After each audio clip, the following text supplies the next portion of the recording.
betul bahwa kemudian tahun 2022 ini Bawaslu Provinsi tepatnya bulan September nanti genap 1 dekade.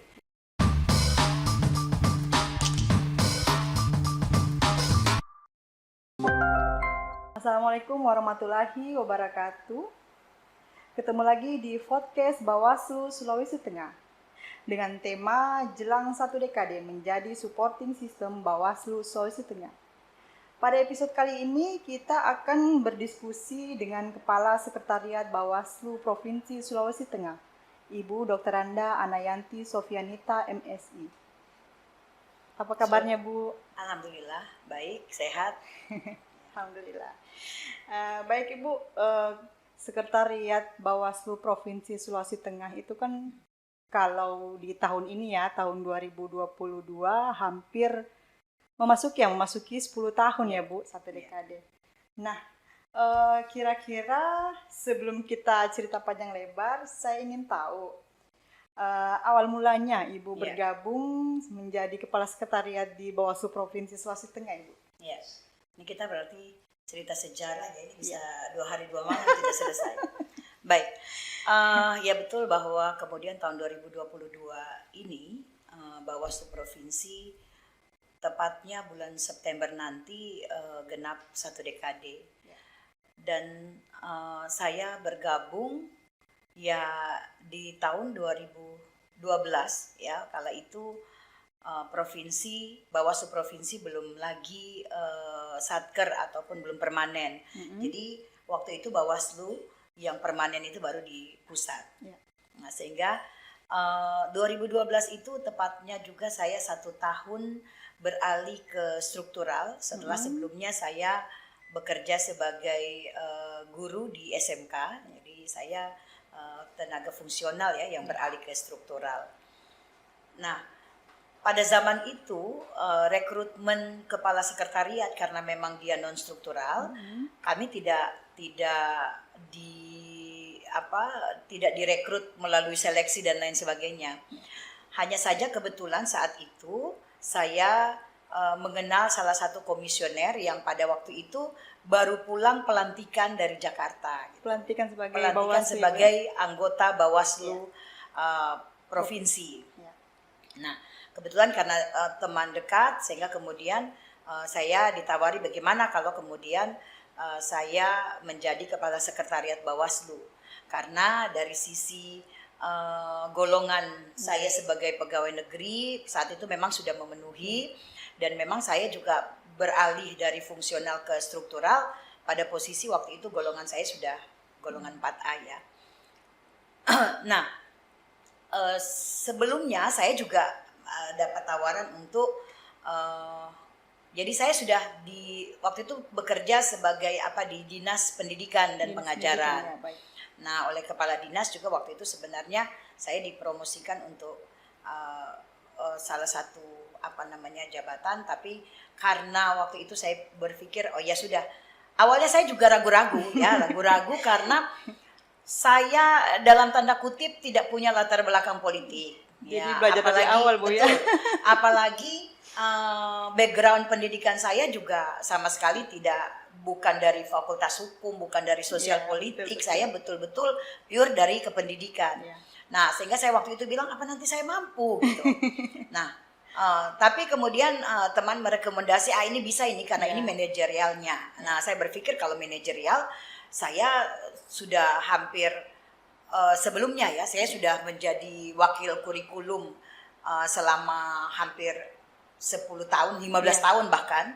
Kemudian saya juga dari sisi manajerial, saya juga manajer representatif ISO di sekolah saya sebelumnya, sehingga ya sudah saya beranikan diri, saya pikir saya bisa learning by doing ya, belajar sambil kemudian melakukan. Nah, nanti kemudian di 2013 barulah Bawaslu Provinsi itu permanen, dan akhirnya saya juga ikut dilantik sebagai salah satu kepala sekretariat. Jadi sebelumnya 2012 saya namanya masih koordinator sekretariat. Oh, koordinator sekretariat ya. Masih koordinator sekretariat karena memang belum permanen. Jadi kita koordinator sekretariat. Dan di awal-awal itu Bawaslu Provinsi ini sama sekali belum ada kantornya gitu. Jadi kami berempat ini sambil mencari-cari di mana kira-kira, sehingga waktu itu saya ingat pertama kali komisioner itu mereka pleno menumpang di aula KPU. Aula KPU. Ya, karena kita belum punya gedung kantor. Rapat pertama Bu ya. Rapat pertama. Nah, nanti setelah kemudian selesai pleno, tidak, kita harus mencari lokasi tempat, ya yang kecil saja, yang penting kita sudah bisa punya alamat kantor. Kemudian, terkait lagi dengan SDM, ya sudah, waktu itu masing-masing komisioner ini kemudian bahkan saya juga kemudian mencari kira-kira siapa yang bisa membantu kita di sekretariat, tanpa lagi melihat latar belakangnya. Kita tahu bahwa kemudian yang mereka rekomendasikan ini adalah staf yang sebelumnya sudah pernah menjadi staf di Bawaslu Provinsi, Panwaslu Provinsi pada saat itu. Nah, dengan 3 staf honor waktu itu ya kita mulai, dan ada 1 staf PNS yang kita rekrut sebagai bendahara. Itu kalau tidak salah beliau dari instansi pemberdayaan perempuan. Nah, itulah yang kemudian kita start. Kebetulan kita dapat tempat di Jalan Hairil Anwar, ya. Jalan Hairil Anwar, kantornya juga sangat minimalis karena kalau tidak salah dahulu hanya punya 2 ruangan, komisioner bertiga 1 ruangan, kemudian saya dan bendahara 1 ruangan bersama 3 orang staf honor. Berarti masih 5 orang Bu ya? Masih 5 orang. Jadi tapi ya itu tadi, karena kita memang ya melakukannya, dan waktu itu memang di awal-awal baru kita bagaimana caranya kemudian membentuk Bawaslu Sekretariat ini, semuanya sama-sama belajar, baik kaseknya sampai dengan stafnya. Ya, itu bagaimana kemudian kita dari kantor yang kecil dan sederhana itu kemudian kita hampir 1 tahun, barulah kemudian beberapa tahun kemudian komisioner kita mendapatkan kantor sendiri ya yang lebih representatif. Dan itu merupakan pinjam pakai dari Pemda Provinsi. Nah, itu jadi berawal dari 5 staf. Nah, itulah itu Bawaslu Provinsi Sulawesi Tengah. Ya. Sampai saat ini yang sudah hampir Sampai saat ini sudah hampir 50 ya? Ya, kurang lebih 60 kita sekantor. Ya. Baik Ibu, itu kan pada saat berjalan lalu kan 2012 itu terbentuk dengan 3 orang komisioner itu dan 5 orang staf itu kan sudah menghadapi tahapan pemilu ya Bu ya, pas sibuk-sibuknya ya. 2012 karena kita sudah mau menghadapi pilgub juga di 2015. Ya, pilgub di 2015, kemudian 2014 sebelumnya kalau tidak salah kita juga sudah ada rekrutmen dan lain sebagainya. Di 2013 bahkan saya terlupakan, kita ada pilek-pilpres 1 kali sebelum pilkada itu. Iya. Nah, Ibu, untuk kabupaten kota saat ini di 2022 ini kan sudah permanen. Berarti sebelumnya itu belum permanen ya Bu ya? Bagaimana tahapannya sampai permanen untuk sekretariat? Ya lumayan sebenarnya. Dengan hanya 1 satker di provinsi, kemudian kita kesulitan lah, apalagi kita sebelum yang kita pilkada hampir setiap tahun. Karena ada beberapa, jadi 13 kabupaten ini ada yang sekali 7 kabupaten, ada yang 2, ada yang 3 kabupaten pilkada di Provinsi Sulawesi Tengah. Nah, karena mereka ad hoc, ya setiap tahun kemudian akhirnya kita harus ikut turun untuk merekrut kabupaten kota. Nah, kalaupun sekarang dibilang bahwa kabupaten itu sudah permanen, tapi mereka belum satker sampai hari ini. Belum satker. Jadi mereka istilahnya masih UKM ya, unit kerja mandiri.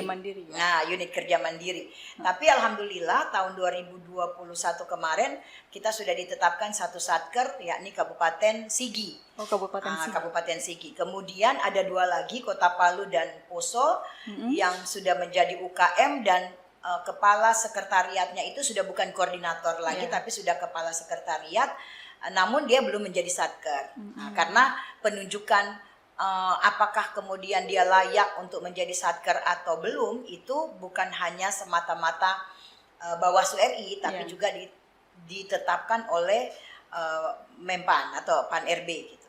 Berarti ada enggak Bu pertimbangan wilayahnya untuk jadi satker? Iya. Kalau yang kemarin ini memang ada beberapa kriteria, misalnya dukungan SDM di sana. Apakah ya paling tidak untuk menjadi satker minimal PNS-nya itu harus ada yang jadi PPK-nya, harus ada yang jadi bendahara pengeluarannya, kemudian harus ada yang PPSPM.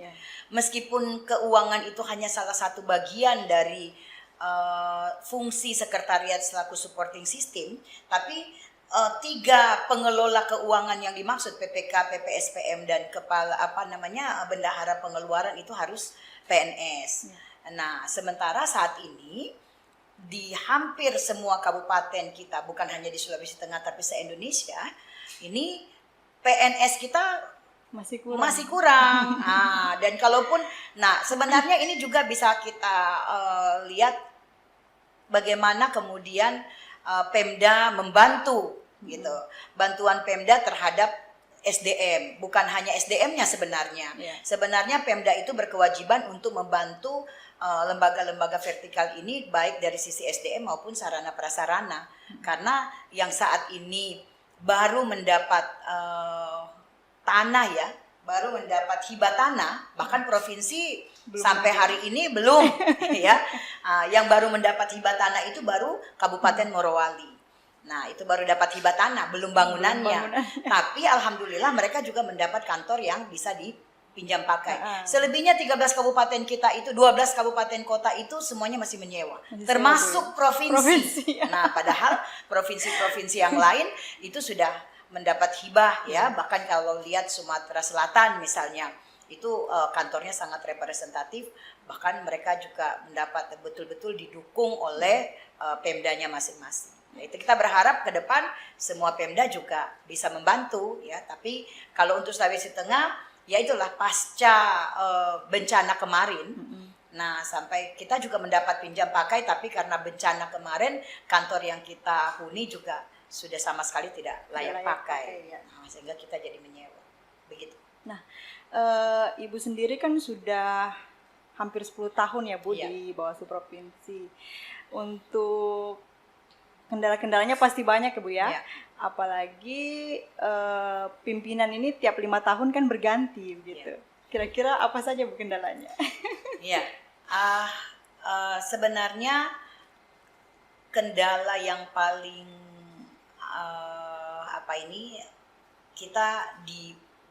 karena kabupaten kita belum satker. Ya. Nah, yang ad hoc ini, jadi ada budaya. Kalau saya bilang ini sudah nyaris budaya karena ini kemudian menjadi fenomena di se-Indonesia, ya kan?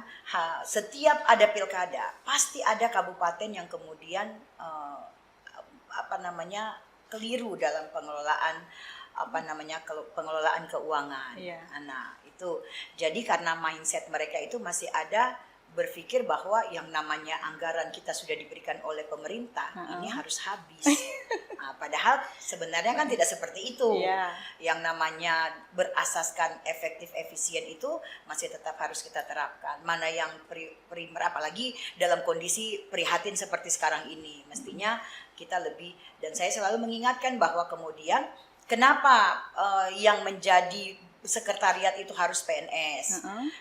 Karena teman-teman yang kita rekrut pun untuk menjadi kepala sekretariat ini juga sebenarnya harus berpikir bahwa sudah sekian tahun, sebenarnya kan dia bukan pegawai yang baru direkrut kemarin. Ya, sehingga artinya sebelumnya dia sudah membangun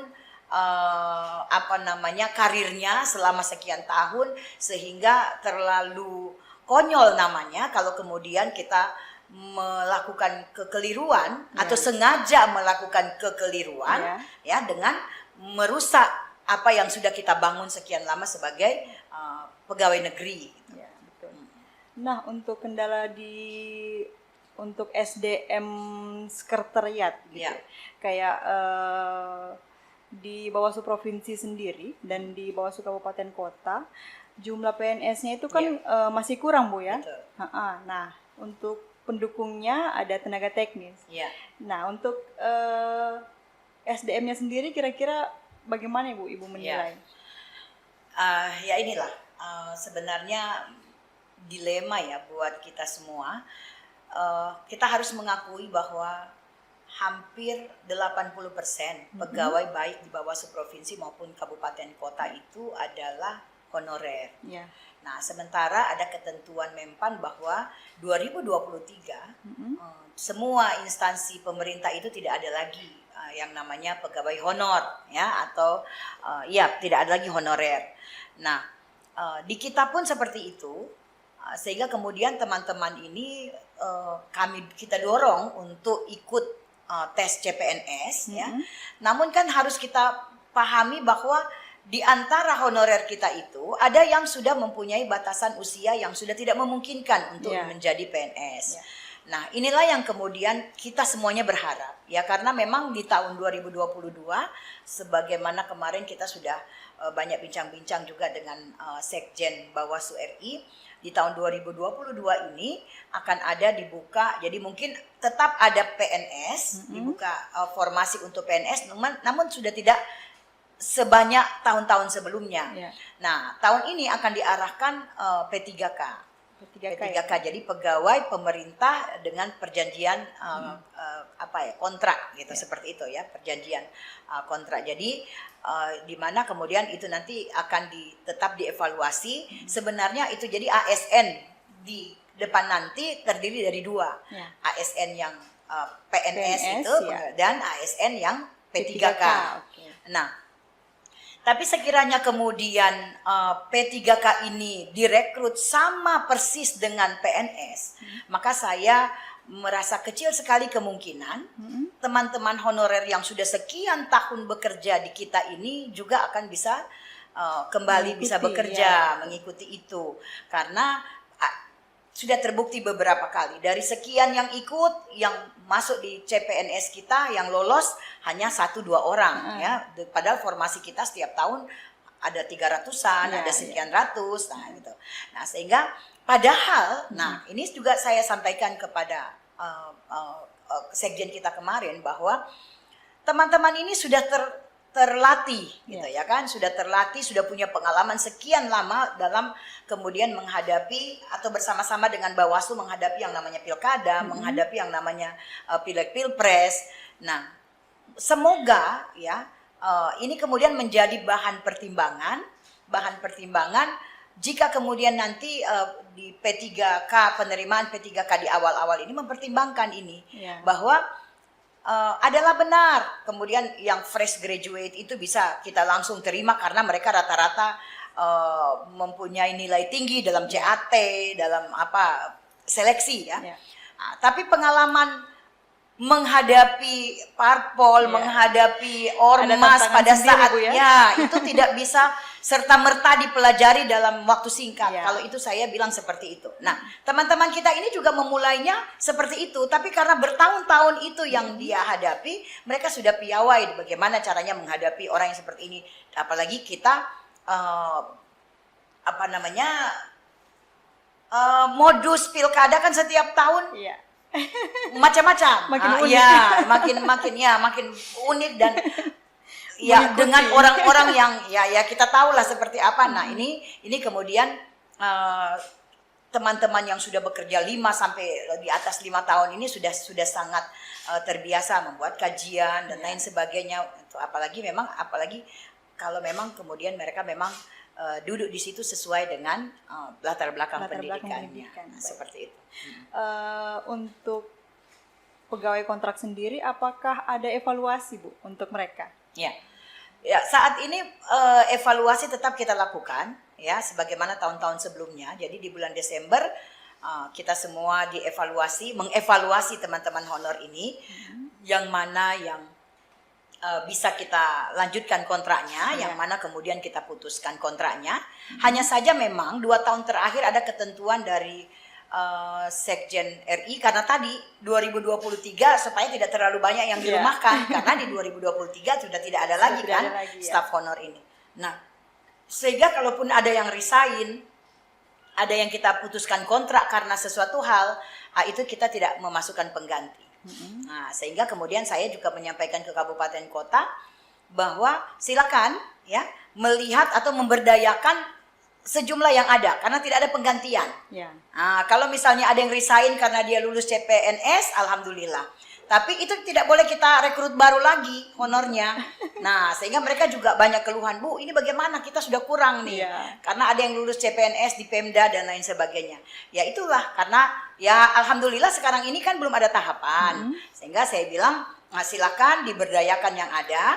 Nah, ini yang kita maksimalkan betul kerjanya. Karena tidak ada penambahan, tentu harus kita asah terus dengan IHT yang saya sarankan kemarin. Jadi in-house training untuk meningkatkan kapasitas staf. Baik Bu, untuk langkah kebijakan sendiri Bu, ya. Dari sekretariat apa Bu? Karena tidak ada lagi penambahan dan kita juga harus tetap bagaimana caranya supaya yang ada ini kita berdayakan, sehingga saya juga menyampaikan kepada teman-teman kalaupun gitu ya, jadi artinya kebijakan untuk tidak menambah dan mempertahankan yang ada ini juga jangan sampai kemudian membuat yang sudah ada ini bekerja sembarangan saja gitu kan, dia pikir tidak ada pemberhentian gitu, tidak ada pemberhentian, tapi saya membuka ruang itu karena menurut saya sedikit tapi benar-benar diberdayakan itu lebih baik daripada banyak tapi kemudian hanya menjadi beban lembaga. Ya, betul. Ya, karena kalau kita lihat dari sisi honor ya, kalau saya bilang seperti itu, honor di Bawaslu ini luar biasa dibanding dengan yang honorer di Pemda yang ya kita sama-sama tahu seperti apa, atau di lembaga lain ya. Nah, sehingga kata saya kepada teman-teman itu, beri teman-teman Kasek maupun Korsek ini alasan untuk tetap mempertahankan staf honor atau ya staf honor kita itu untuk bekerja. Artinya tunjukkanlah pekerjaan atau kinerja yang terbaik sehingga memang itu menjadi alasan untuk tetap mempertahankan Anda semua. Ya, betul. Jadi sebandinglah apa yang mereka dapatkan dengan apa yang mereka lakukan ya. Ya mestinya seperti itu idealnya. Baik Bu, kira-kira hampir 10 tahun ini suka dukanya apa ya Bu? Ya, sukanya banyak, sukanya banyak karena yaitu kita lembaga vertikal, kita lembaga vertikal, kemudian kita akhirnya punya jaringan hampir di seluruh Indonesia, kita punya teman-teman hampir di seluruh Indonesia. Pergantian 5 tahun sekali itu juga berdampak juga kepada kita, kemudian mengasah banyak hal. Terus terang, saya dari yang semula tidak tahu sama sekali, untuk saya pergi yang namanya pemilu itu sekedar masuk di TPS, mencoblos, kemudian pulang, itu ternyata tidak seperti itu. Ini bisa sebanyak, bahkan tahapannya jauh sebelum voting day. Gitu. Bahkan setelah voting day pun kita pikir sudah selesai pemilu. Ternyata tidak seperti itu. Ya. Bahkan kalau seperti sekarang ini coba lihat ya, ini 2024 masih lama, tapi riaknya itu sudah mulai aromanya sudah dari aroma itu sudah mulai itu. Nah itu, jadi kita bisa belajar banyak, itu sukanya seperti itu. Saya bisa bertemu orang baru, orang banyak dan lain sebagainya. Nah kalau dukanya ya kalau misalnya kemudian di belakang hari teman-teman di atau bahkan di tempat kita, wah ternyata ada beberapa ini kita temuan-temuan ya dalam pengelolaan, padahal yang sebaiknya kita sukses dalam pengawasan, kita juga sukses dalam pengelolaan keuangannya gitu. Nah tapi kalau kemudian ada kabupaten yang tersangkut, ini salah satu duka ya, saya pikirnya begitu. Artinya saya rupanya harus lebih banyak ya, karena provinsi itu kan membawahi ini, mereka belum satker, sehingga itu. Jadi walaupun kemudian kita sudah wanti-wanti, tapi ya tetap saja ada saja yang itu dukanya seperti itu ya, karena kemudian akhirnya kita harus melihat bagaimana teman kita yang sudah sekian lama ini harus berakhir. Itu, seperti itu. Baik. Kalau melihat pola hubungan yang ada di Bawaslu Provinsi antara sekretariat, antara kepala sekretariat Ibu dan seluruh staf-staf yang ada itu, hubungan itu seperti dekat begitu. Mungkin karena ini ya Bu, bagaimana ya hubungan-hubungan emosional yang terbangun itu Bu. Kira-kira bagaimana Ibu membangun dalam satu lingkungan itu Bu? Saya kira gimana ya? Kita harus mengakui bahwa saya sendiri juga harus mengakui bahwa di Bawaslu ini saya berbeda dengan instansi yang lain. Ya. Ini juga rasanya tidak lepas dari sekjen kita, gitu ya. Karena saya kemarin di sekolah maupun kemudian akhirnya saya juga di Dinas Pendidikan untuk menghubungi, untuk menelpon yang namanya orang pusat, masya Allah itu kita kesulitan. Susah, ya. Tapi kita bersyukur bahwa di sini baik kita karonya, deputinya, bahkan sekjennya, itu kalau misalnya kita mau menghubungi itu mereka buka 24 jam. Ya, saya bilang begitu. Kita buka 24 jam. Nah, sehingga hal ini juga akhirnya membuat saya, yang di pusat saja seperti itu. Kenapa kita harus menutup dan jaim begitu dengan kabupaten-kabupaten? Nah, itu satu yang pertama. Kemudian yang kedua, mungkin saya merasa mungkin ini karena latar belakang saya guru ya. Saya merasa bahwa semua staf saya itu seperti anak saya. Ya, betul. Nah, itu. Sehingga bahkan panggilannya pun saya tidak mampu seperti yang lain-lain orang, kamu sini, kamu. Berat betul saya harus kamu gitu ya. Nah, saya selalu karena menganggap mereka anak-anak ya, sehingga kemudian ya sudah, saya juga memanggil mereka seperti anak saya. Nah, sehingga saya selalu bilang bahwa karena sayalah yang bertanggung jawab terhadap fasilitasi kita dengan komisioner juga, sehingga sejujurnya saya sangat merasa sedih sekali kalau ada anak-anak saya itu yang mendapat teguran langsung dari komisioner. Nah itu ya, jadi saya menganggap wah ini mestinya sehingga saya selalu kalau ada apa-apa mestinya sayalah orang pertama yang menjadi tempat mereka untuk mengeluh dan mengadu gitu. Sehingga itu nanti sayalah yang akan memediasi mereka dengan komisioner, karena ya 2 kali. Jadi saya sudah mengikuti 2 periode komisioner, dan setiap pimpinan itu tentu berbeda. Sehingga ya itulah bagaimana kemudian tinggal kembali ke kita bagaimana cara kita kemudian untuk bisa bekerja sama. Intinya saya juga welcome dengan siapa saja gitu ya. Tidak ada beban sedikit pun, karena memang tugas kita memfasilitasi, ya kita fasilitasi sesuai dengan kita punya kemampuan. Gitu. Baik Bu, harapan dan target Ibu di 1 dekade ini apa Ibu? Ya itu, ya sudah tidak terasa ya, kita sudah mau hampir 1 dekade. Harapannya tentu saja siapapun nanti ya setelah saya di Bawaslu, karena saya selalu menyampaikan itu kepada teman-teman PNS yang memang organik ya, mereka direkrut sudah langsung dengan Bawaslu bahwa ini lembaga milik kalian gitu. Dan yang namanya jabatan ya itu tidak pernah ada yang abadi. Entah saya yang meninggalkan atau jabatan yang meninggalkan saya. Nah, sehingga saya berharap siapapun nanti yang menjadi kepala sekretariat di Bawaslu setelah saya berharap kekeluargaan ini masih tetap berlangsung baik gitu ya. Kemudian tentu apa yang sudah kita bangun selama ini dengan para stakeholder kita tetap pertahankan ya. Kemudian tentu saja saya juga berharap bahwa kemudian nanti ke depan adalah yang ya artinya kita bangga juga kalau misalnya ada staf. Ini kan ada beberapa staf kita yang kemudian jadi komisioner KPU, kemudian dia mendaftar, mereka jadi komisioner di Bawaslu, atau bahkan nanti kemudian di kabupaten komisionernya naik di provinsi, artinya kan pengkaderannya jalan barang ini. Itu. Nah, sehingga ya saya berharap adalah ya tidak jauh-jauh, artinya itulah keberhasilan kita dalam menyiapkan itu, karena artinya kalau orang sendiri berarti dia sudah sangat paham seperti apa lembaga ini dan bagaimana mau kemana mau dibawa seperti itu. baik Bu, Ya. kita sudah bercerita panjang lebar Ya. hari ini. Ya. Untuk sebagai pernyataan penutup, Ya. kira-kira apa Ibu pesan-pesan?